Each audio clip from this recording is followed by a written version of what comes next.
Math 1 EOC Practice Test number 15.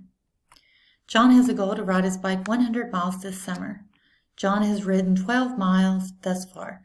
There are 40 days left in summer. What is the average number of miles John must ride per day to reach his goal of 100 miles? Enter your answer in the space provided.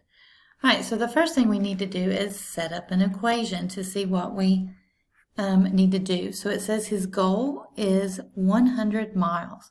So we know that he wants to ride his bike 100 miles. So 100 miles. And then how's he going to do that? It says he has already ridden 12 miles. So he's already ridden 12 miles. And then he has 40 days left in summer. So 40 times the number of days. And this is kind of like slope-intercept form, except we already know the y value. So all you have to do is solve for the number of days. So we're going to do that by subtracting 12. He's already done 12 miles, so it's 100 minus 12, which is 88. And then he has 40 days left to complete that. So divide by 40.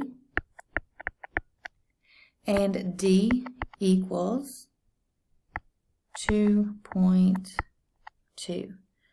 So it says enter the answer in the space provided.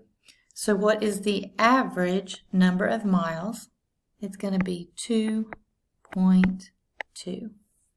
So the answer to number 15 is 2.2 miles per day.